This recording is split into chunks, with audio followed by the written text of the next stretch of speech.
right, ladies and gentlemen, welcome back to another episode of the Patriots Only Please podcast. As always, I'm your co-host, Jeff C.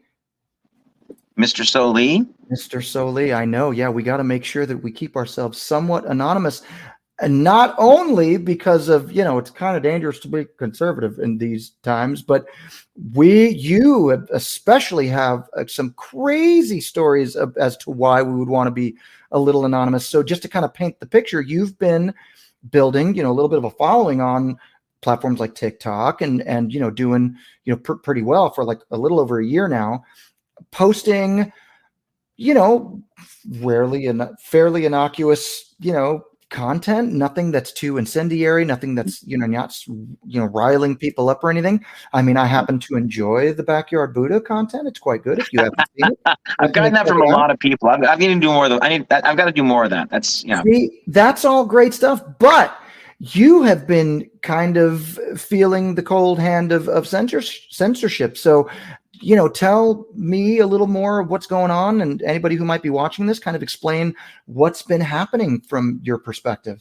Sure. So, TikTok is very, very. I don't know if it's because it's an election year or because there are so many more conservative creators on that platform. Back in the 2020 cycle, I wasn't even on TikTok. So I don't know, but I went online and checked it, and they said, yeah, there's been a huge uptick in conservative creators since the 2020 election, because people think about TikTok is the reason why it's addictive, or the reason why it's useful is that, like, last night I was performing at a casino, and I did a live stream of the performance, and it said no politics, live music from Las Vegas. So that couldn't couldn't ruffle any feathers. 5,000-6,000 people watched each set. You get that kind of an immediate, once the algorithm starts to do its thing, it's fun to get that kind of audience, those kinds of numbers right away.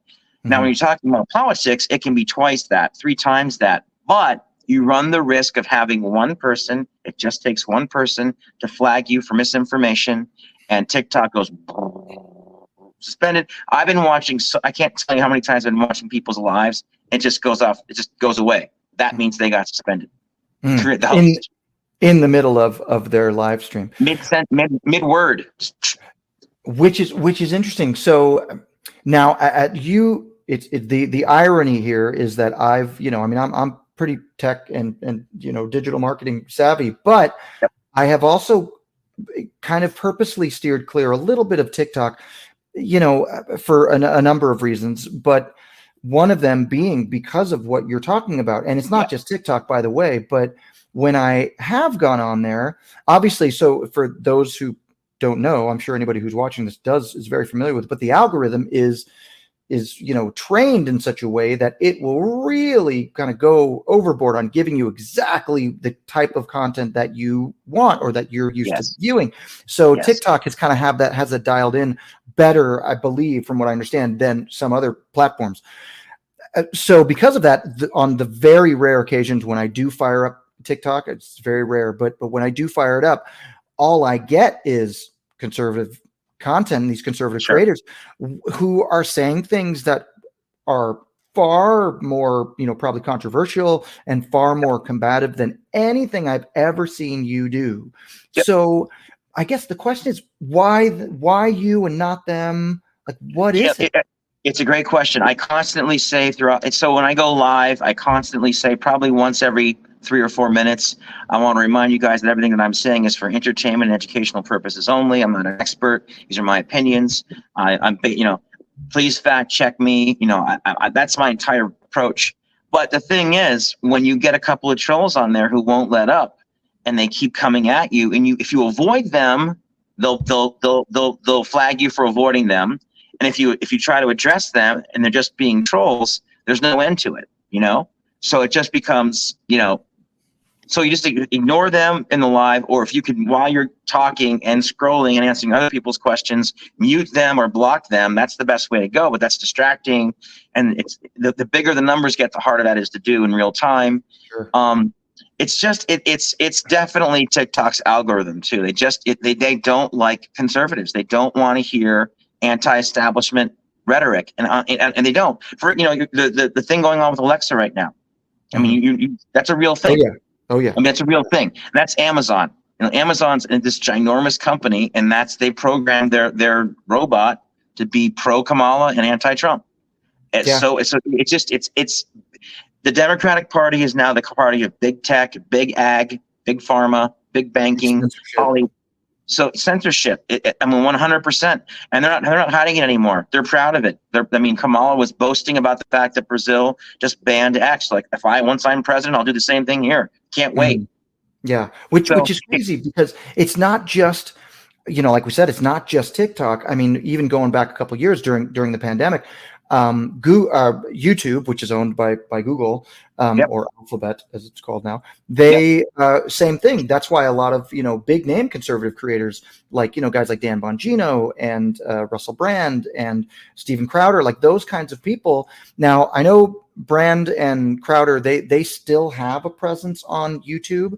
Bongino just said, hey, forget this. I'm just going to pull myself off, and he has. Right. And but he's also like a majority stakeholder in the Rumble platform. So that's kind of why he's trying to get people over to that platform. But I've even seen specifically Crowder and Russell Brand say they take it up to like 40 minutes or whatever. And they go, okay, we're going to continue this over on Rumble or Periscope or one of these other platforms. Some of them are paid, some of them are free.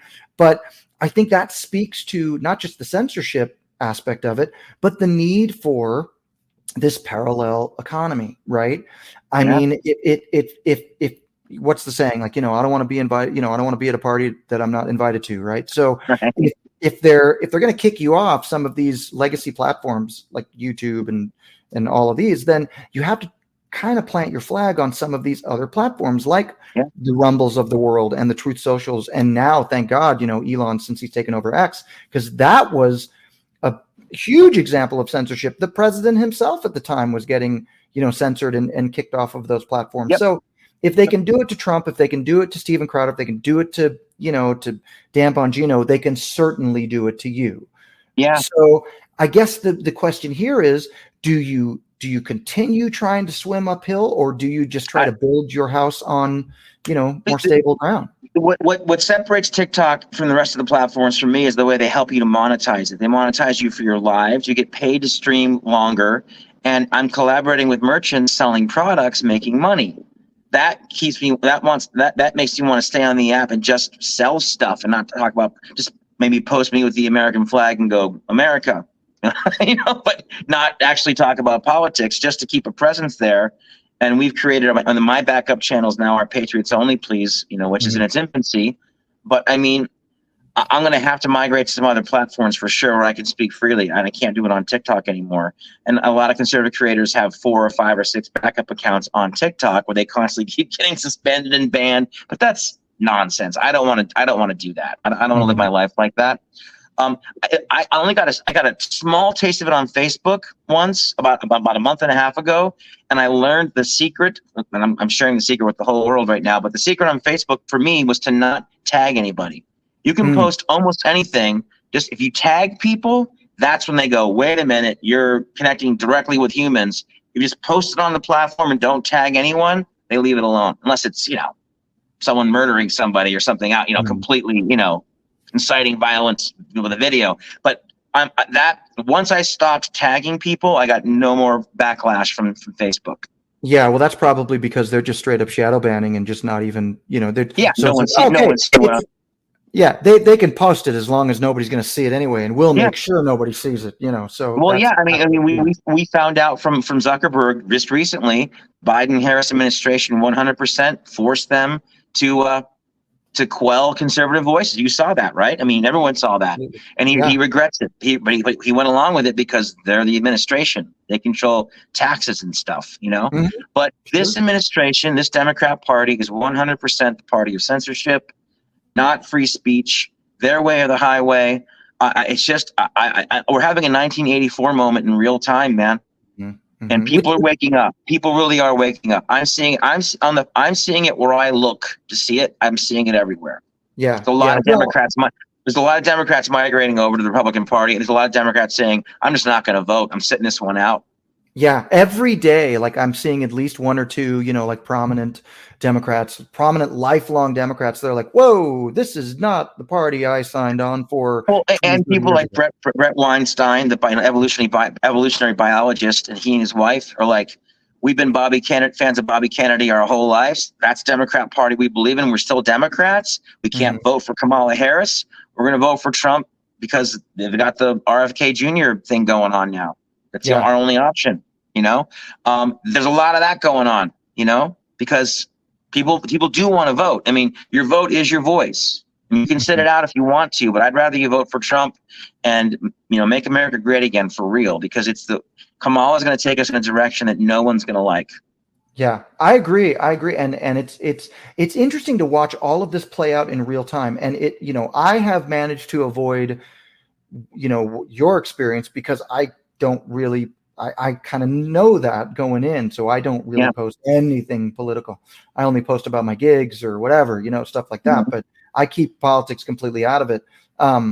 And it's interesting that you had to create the TikTok for this brand, this Patriots Only Please brand. You would think that is going to be censored like immediately, right? So I guess we'll find out.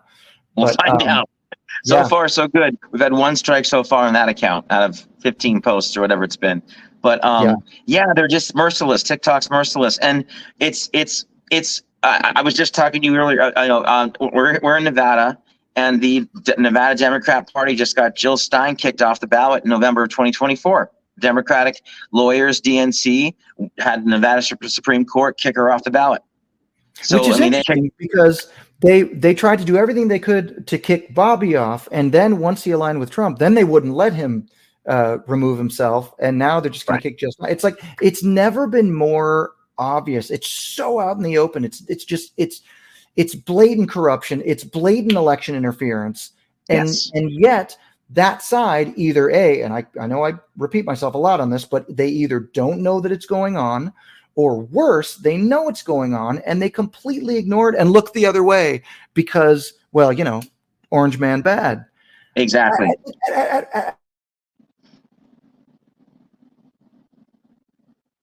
For authoritarianism, and he stands for censorship, and we're gonna turn into this totalitarian state when your side is doing that right in front of you. Like, Exactly. how do you justify that argument? Which is why I think so many legacy Democrats are kind of coming to their senses and joining the other side. And by the way, anybody that's going to come to me and say, "Oh, well, look, Dick Cheney endorsed Kamala Harris," that's not an endorsement, my friend. Anybody who thinks that the conservative people of 2024 want anything to do with the conservatives of 2001 Nope. and 2004 are, Nope. because so those of us who say, well, I mean, look, George Bush hasn't said anything.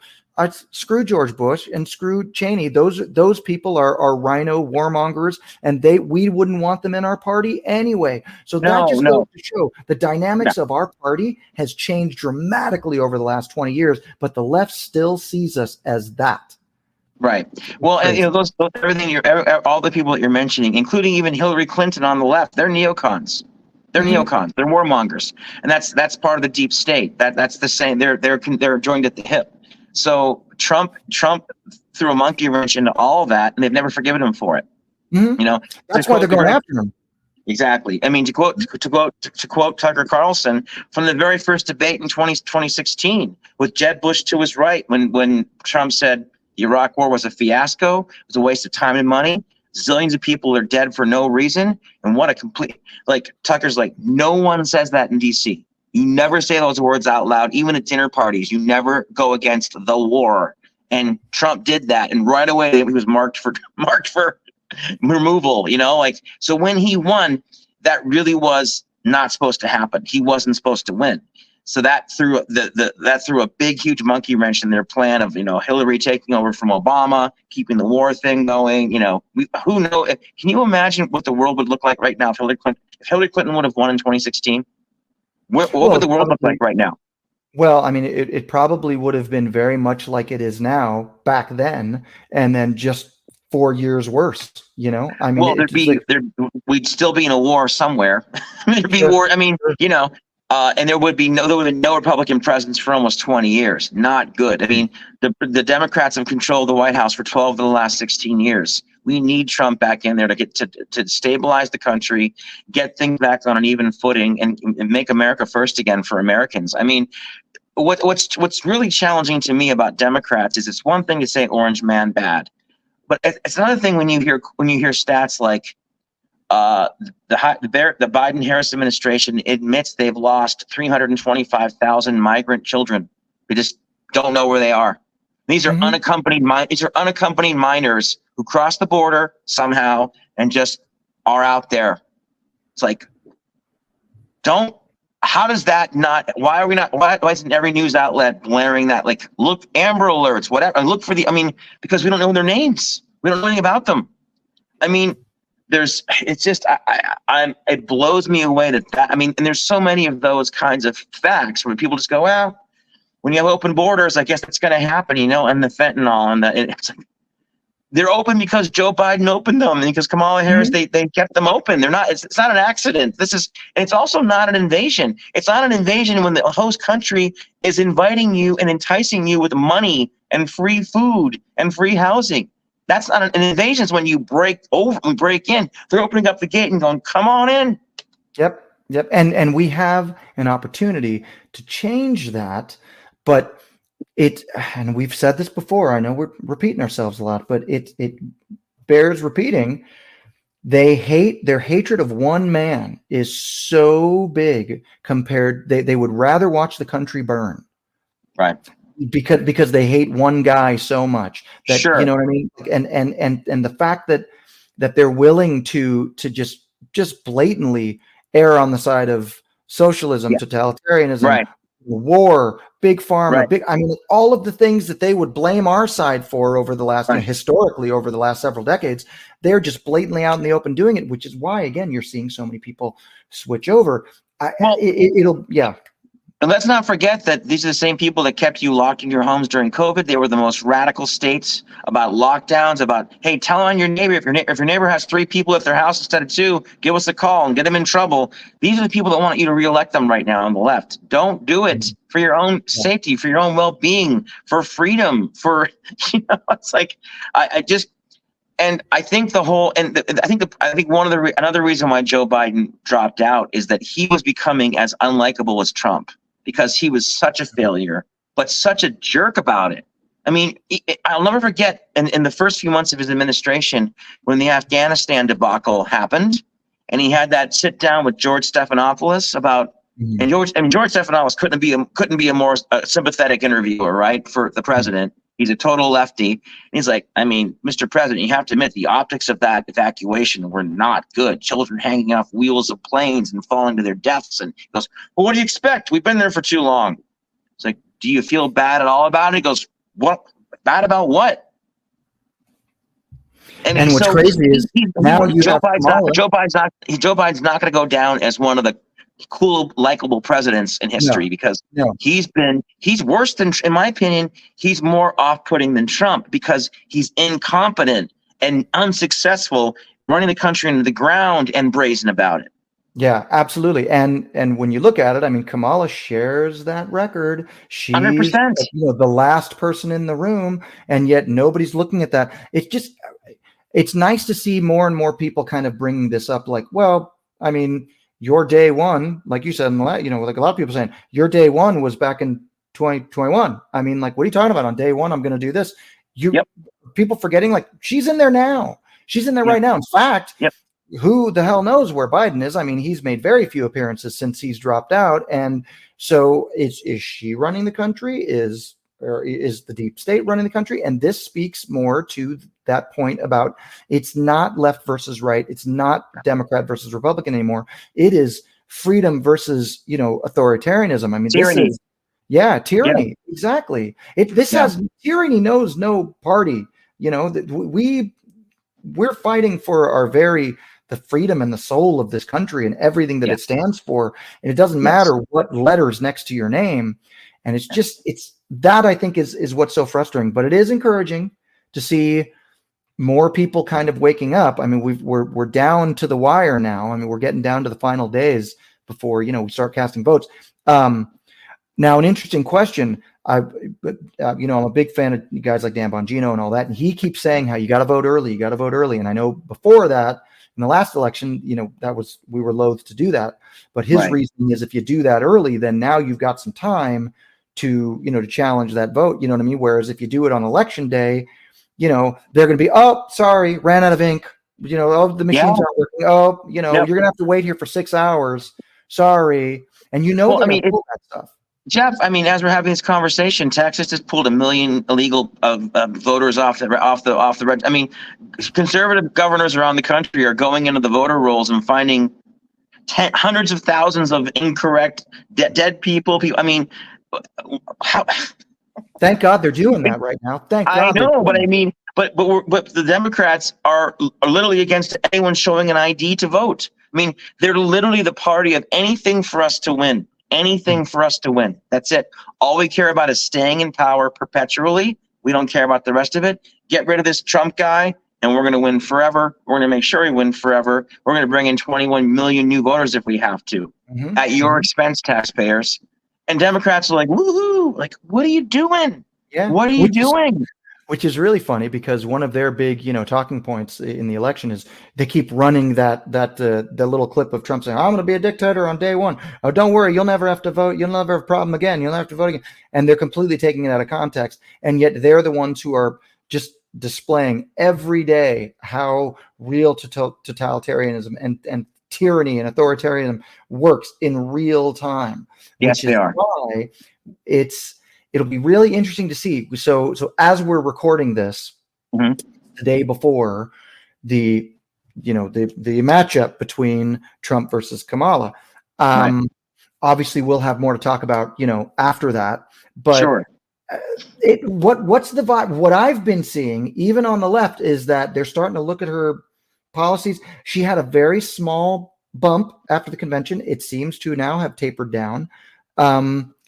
And now people are saying, well, I don't know. You think they're having a little buyer's remorse, or what's your take on that? I think that if anyone that would consider voting for her ever is probably going to be a Kamala voter no matter what.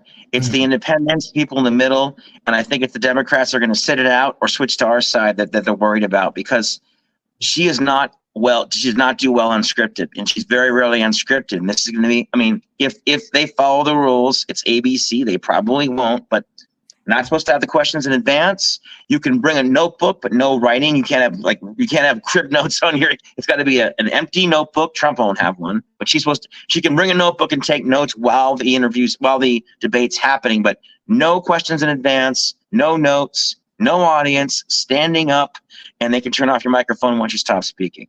So she didn't want any of that stuff. She wanted to be able to keep talking, to be able to have her little moment where she goes, "Excuse me, I'm still talking."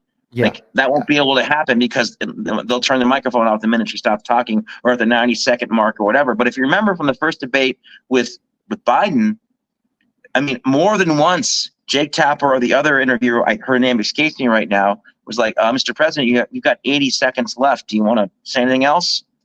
Like, "Oh, well, as a matter of fact, not really." know? And he's been doing this for half a century.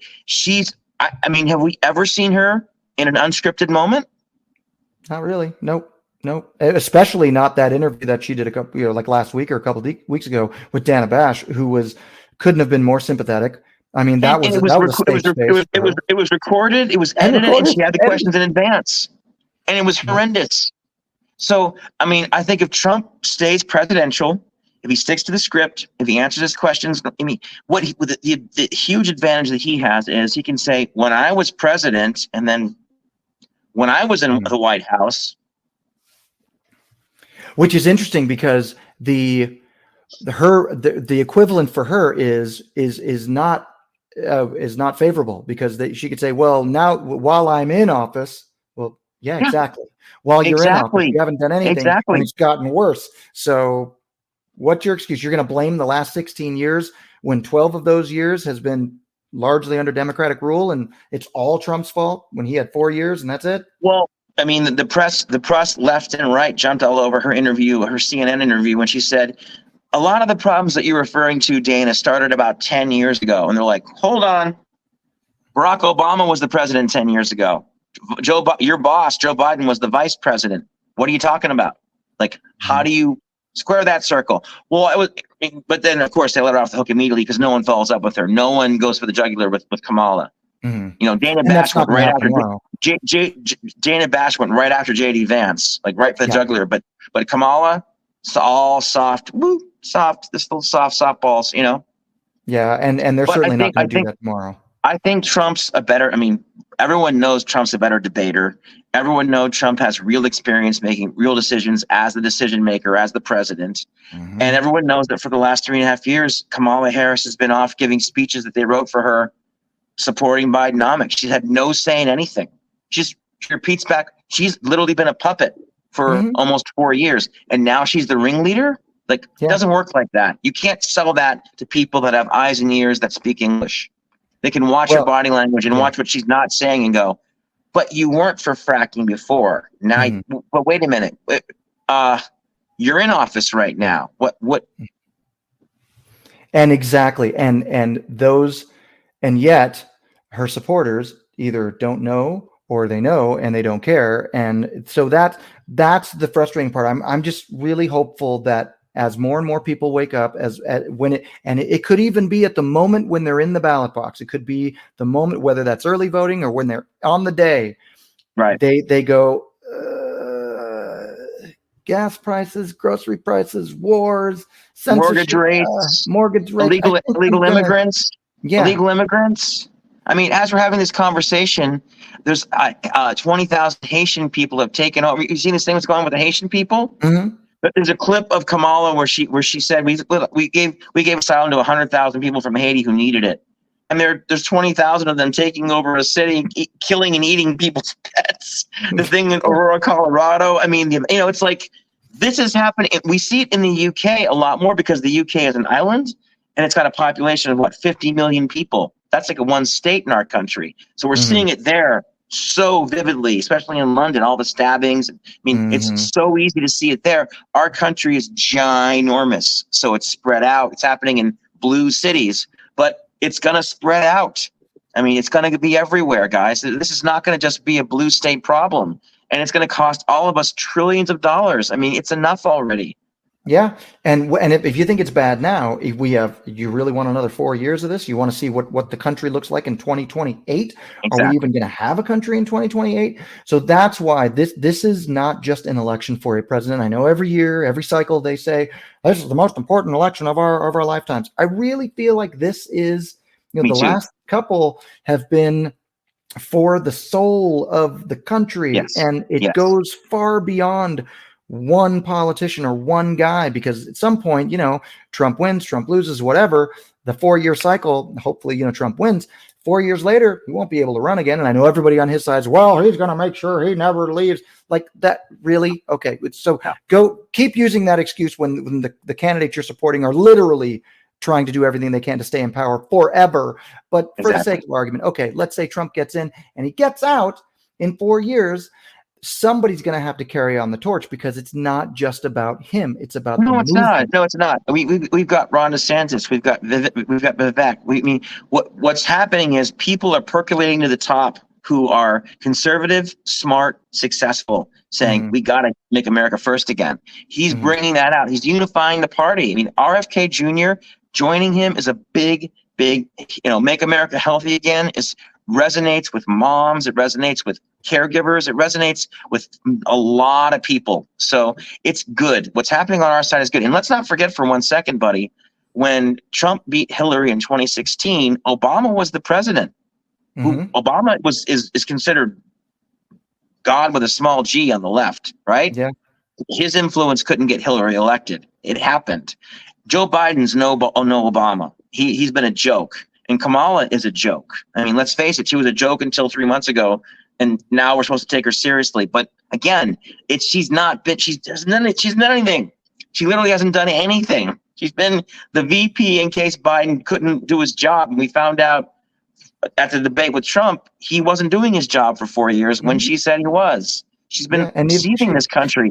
Pardon me? And neither was she. Neither was she. I mean, exactly. So it's like you've got a phony against a real president. That's the debate tomorrow. Mm-hmm.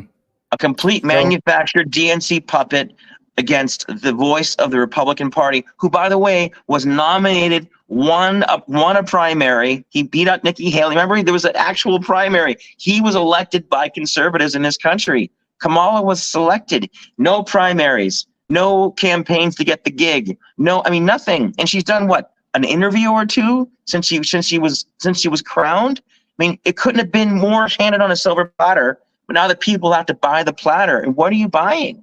Record high inflation. I mean, we can go on and on and on, but it's like, it can't be more obvious how rigged it already is for to get people to want to vote for her for all the wrong reasons.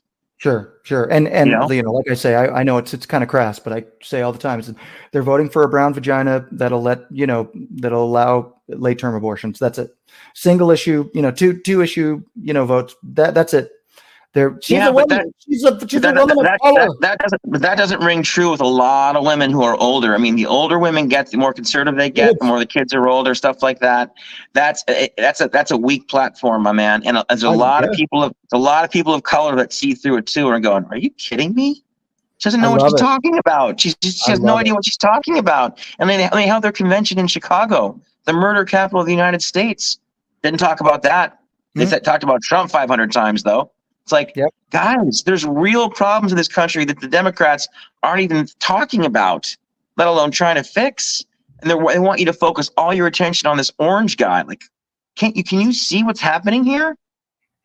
Well, they're banking on the stupidity and the ignorance of the American public, and so I guess we'll see. And it's encouraging to see more people waking up, every day, and hopefully that'll continue to happen up until the election. And like I said, even on the day of, we may be very surprised and pleasantly surprised. So we just keep fighting. And again, as I always say, we got to make this thing get overwhelmed the vote, as Trump says, too big to rig. That's the only way it's really going to happen. Let me ask you this, Jeff. So tomorrow, the debate's tomorrow? Yes, tomorrow. So we know Kamala's not going to win, but what does a stalemate look like?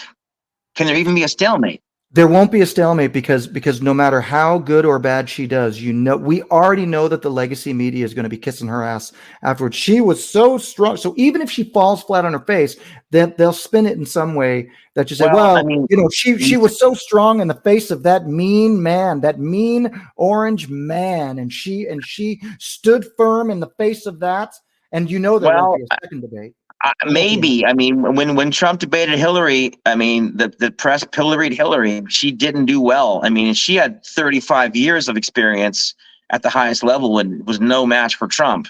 And that's what they're going to take for Kamala. They'll say, well, she hasn't had the kind of experience that Hillary. So they'll give her a pass. They'll use every justification and all the mental gymnastics they can to justify her performance, good or bad. If she doesn't fall completely on her face, they'll consider it a win. It'll be the greatest debate performance in history because she's a strong woman of color going against the evil orange rich man. And I guess so, buddy. I guess so. But that's like selling an anime cartoon to adults. I mean, if it's really that bad, I don't know. We'll find out very soon. I agree with you that the legacy media is going to try to spin this towards her in her favor as quickly as possible. But if it's as bad as it might be, she's been in debate camp for a week. She's been trying to learn how to debate, how to answer questions on the fly.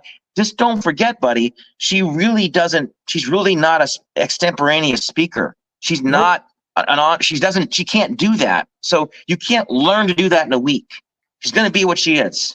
And Trump excels in that format. Trump excels without a teleprompter because he knows what he's saying is true. So I'm not saying that the legacy media is going to be fair to Trump. They're not.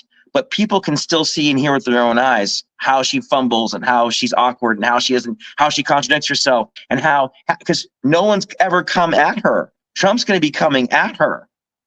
That's not part of the game plan. It's always monologues, scripted, teleprompted monologues. This is now.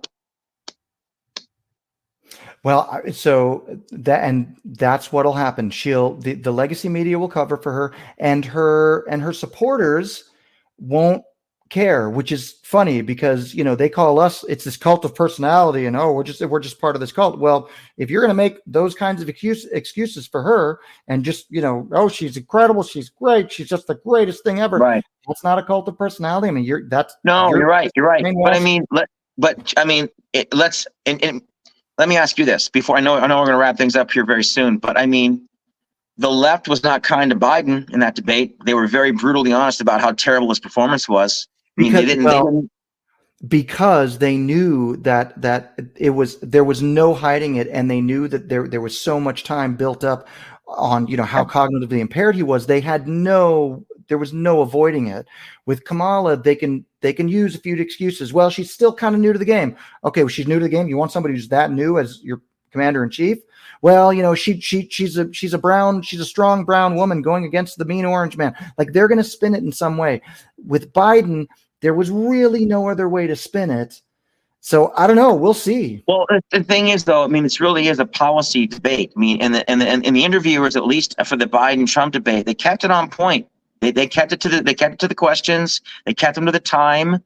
They did a pretty decent job of being impartial, I thought, Mm-hmm. And if ABC does the same thing, that only helps Trump. Sure. Because she doesn't have anything to say. You know what I mean? She's right now owning a terrible economy, 2 wars, 21 million illegal immigrants. This is all a reflection of her decision making. So it'll be an incredible Hollywood feat to get people to believe it was a good performance if she just talks about policy too, because her policies are bad. Everything is bad, and she finally released her policies. She finally released some of her policies, but they're whatever, they're all terrible. But what Trump can say is, but you're in office right now. I've been out of office since 2020. So you own Joe Biden. You own Bidenomics. You own Biden inflation. You own the war, and you own the war in Ukraine. You own the war in Israel. You own these things, and it's the truth. So I don't know how you talk your way out of the truth for 90 minutes. How long? Because her taped interview with her VP and Dana Bash was 16 minutes. This is what, an hour and a half? Something like that. Yeah. And that's a long time for someone who has no experience doing this ever at the highest level against Trump, one of the most formidable debaters in the history of history. So again, unless ABC bends over backwards and breaks the rules, which I don't think they're going to be able to do. But unless they do that, I can't. How can you shine in this format for that long when you don't have that skill set at all?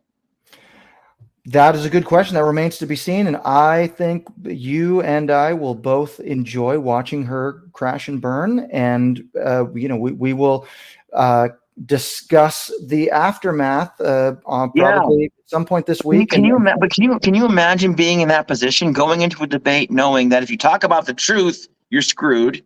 If you go after Trump, he's the best. He's the best ever been at shutting. At refute. You saw in the when he, you know what I'm trying to say. So the only thing she's got is you're being mean to me or you're being a bully. But that's the interviewer's job. That's the debate host's job to handle that side of it. You know what I mean? So I don't know. We'll see. It's going to be fascinating to watch. I think Trump's going to win. I think they're going to spin it toward her as much as they can. But in terms of policies, in terms of reality, she has nothing to stand on. Mm-hmm. Yep. So with that, I think all of us are going to be watching this, regardless of what side you're on. Yes. I'm pretty sure that you look. It's like a sporting event. You're going to root for your team no matter what. And if they lose, it was an off night. It was a bad night. We'll get them next time.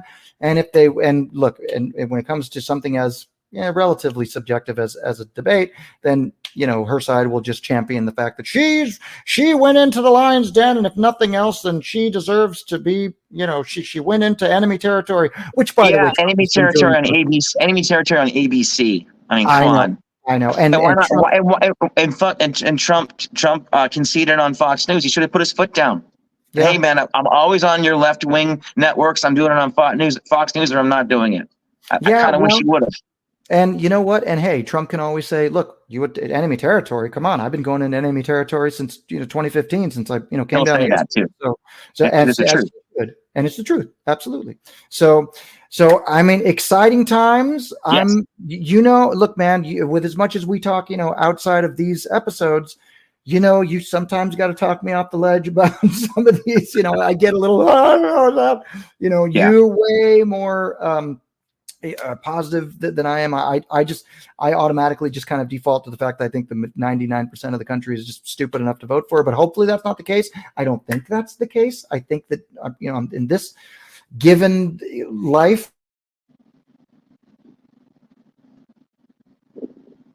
very hopeful that more people will kind of err on the side of reality and just logic and get rid of these terrible policies. I think they will. I mean, if they look at their pocketbooks and look at their kids' future, you've got one choice. It's not the Democrats. Absolutely. So we'll continue this conversation after the debate. I'm sure we'll probably let a day or so. We'll see what the media has, because we'll have a lot to kind of break down and see what their response is going to be, and it probably won't be. It would probably be exactly as we expect it, but we'll find out. So with that, man, I appreciate the time as always. You too. Thank you, buddy.